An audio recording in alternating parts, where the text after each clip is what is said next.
के माध्यम से देखा होगा। वो कॉमेडी हम सब पूरे टीम कंचन स्टूडियो के प्रस्तुत करने जा रहे हैं, दिखाने जा रहे हैं आप लोगों के समक्ष। हम चाहेंगे कि जितने भी कलाकार हैं वो सभी तैयार हो जाएं और इस मंच पे जितने भी मेरे गार्जियन सम्मान उपस्थित हैं उनको मैं इस मंच के माध्यम से उनको चरण स्पर्श करना चाहता हूं।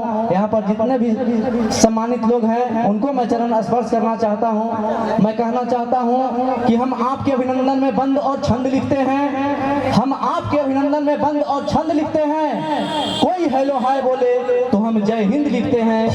लोग बोलते हैं कि लड़का तो दीवाना है, हम हर बच्चे के तकदीर को जगदेव भीम लिखते हैं, जगदेव भीम लिखते हैं। तो बहुत ही सुंदर कलाकार, मैं सबसे पहले पात्र परिचय करा देना चाहता हूं। जो खखोरन का रोल कर रहा है वो रंजीत कुमार कर रहा है, जो कि नगला के हैं रंजीत जी, और चभोरनी का जो रोल कर रहे हैं वो सतीश जी हैं, वो भी नगला का है, और एक राकेश जी हैं जो कि खखोरनी का रोल कर रहे हैं, वो हमारे बगल के ही निगमा के हैं। और जो संगीतकार भी बहुत अच्छे हैं वो, और कुंदन भैया के मार्गदर्शन में वो काम करते हैं, पूरे टीम को चलाते हैं हमारे कुंदन भैया। इनको मैं इस मंच के माध्यम से चरण स्पर्श करना चाहता हूँ।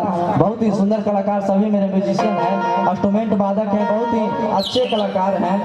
और अब इस मंच के माध्यम से मैं चाहता हूं कि सभी कलाकार जो हैं वो मंच पे आने का कृपया करेंगे, और उनको पात्र परिचय मैं करा चुका हूं, अब आएं और अपने कला को प्रस्तुत करें। इससे पहले मैं कहना चाहता हूं कि जब आंख खुली तो अम्मा की गोदी का एक सहारा था, जब आंख खुली तो अम्मा की गोदी का एक सहारा था, उसकी नन्हा सा आंचल मुझको भूमंडल से प्यारा था। हाथों से बालों को खींचा, पैरों से खूब प्रहार किया, फिर भी उस माँ ने डांटा नहीं, जी भर के दुलार किया।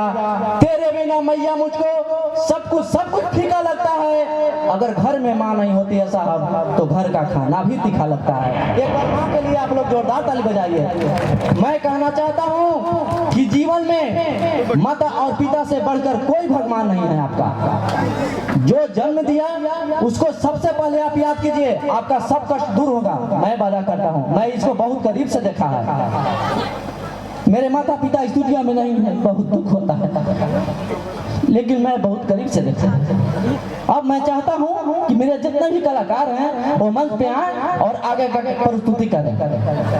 रंजीत जी और राकेश जी जो भी हैं वो मंच पे आए और आगे का प्रस्तुति करेंगे। रंजीत जी, सभी कलाकार मंच पे आए। मैं 4 पंक्तियां पढ़ के सुनाना चाहता हूं।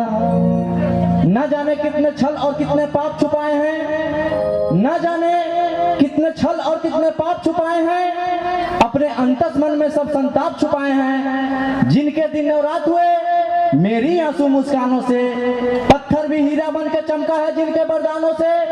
जननी और जनक उन पावन चरणों का बंधन है, ये पवन विद्यार्थी का अभिनंदन, आप सभी सम्मानित लोग का अभिनंदन है, सभी सम्मानित लोग का अभिनंदन है। चलिए, एक बकरी का बच्चा संगीत के समारोह में रोज दौड़ कर चला आता था। एक दिन तबला वादक ने पूछा, जब मैं बजाता अच्छा हूँ, जब मैं गाता अच्छा हूँ, तो फिर तू मेरे पास दौड़कर क्यों चलाता है? उस बकरी के बच्चे का जवाब सुनिएगा साहब, मेरा बोलना सार्थक हो जाएगा, आपका सुनना सार्थक हो जाएगा। उस बकरी के बच्चे का जवाब आता है, मुझे ये पता नहीं कि तुम बजाते अच्छे हो, तुम गाते अच्छे हो, लेकिन इस तबला पर जो चमड़ा लगा है वो मेरी माँ के कुर्बानी के बाद लगा है, इसलिए जब तू इस पर थाप मारता रहे तो मेरी माँ मुझे बुला लेती है। एक बार माँ के लिए एक बार जोरदार ताली बजा दीजिए। उस बकरी के बच्चा का कितना ज्ञान है कि मेरे माँ कुर्बानी दी है, इसके बाद इस पे चमड़ा लगा है और इस पे तुम थाप मार रहे हो, हमसे बर्दाश्त नहीं होगा, मैं अपने माँ के पास आता हूँ, तुम मुझे नहीं बुलाता है। और हम सब इंसान होकर क्या कर रहे हैं, अपने माँ को नहीं एक टाइम खाना खिला पाते हैं, अपने पिता को नहीं खाना खिला पाते हैं। ऐसा कभी नहीं जीवन में होना चाहिए। आपका संस्कार दिया पिता ने, आपका शिक्षा दिया पिता ने, और उस पिता को आप लोग लात मारते हो, वो सबसे बड़ा भगवान का आप समझिए तो सबसे बड़ा आप भगवान जो मानते हैं वो पिता और माता हैं, इसलिए कतई ऐसा नहीं होना चाहिए। आप लोग कसम खाइए कि अपने माता पिता का जिंदगी में कभी कष्ट नहीं देंगे, कष्ट नहीं होने देंगे। हमने नंगी आंखों से देखा है पिता को बिलखते हुए, 4 बेटा नौकरी, फिर भी दलान में पड़ा हुआ भूखा सोता है।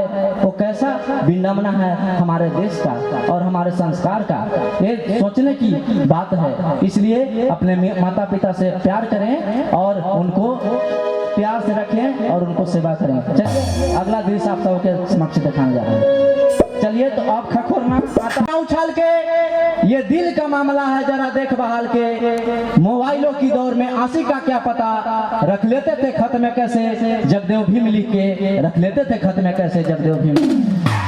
तो प्यार तो करते ही हैं जगदेव बाबा और संविधान निर्माता अंबेडकर बाबा से तो प्यार सब पूरे दुनिया करता है। इसलिए मैं कहना चाहता हूँ, चलिए खखोरन जी और दुखन चाचा दोनों, अगला दृश्य है खखोरन और खखोरन जी दोनों का दृश्य है। थोड़ा सा भैया लगा दीजिए, दोनों आइए और अगला दृश्य दिखाएंगे।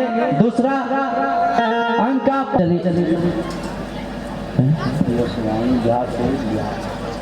गोस्वामी बिहार शरीफ बिहार से मेरे बड़े भैया की तरफ से मुझे पुरस्कार आया है। मैं इनको चरण स्पर्श करना चाहता हूं और मैं कहना चाहता हूं 4 पंक्तियां मैं देश के जवानों पे मैं पढ़ना चाहता हूं, क्योंकि वो जागते हैं तो हम लोग सोते हैं। इसलिए देश के जवान के लिए मैं 4 पंक्तियां पढ़ना चाहता हूं।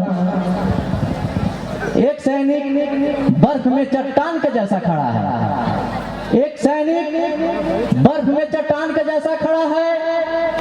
बर्फ में है पांव पर आंखों में शोले जल रहे हैं, बर्फ में है पांव पर आंखों में शोले जल रहे हैं। दुश्मनों को देखकर दिल के फफोले जल रहे हैं। है अकेला मगर सवारने का जिद लिए है। सर्दी गर्मी बरसात हर पल लटा है। दुश्मनों के गोलियों से कब भला पीछे हटा है।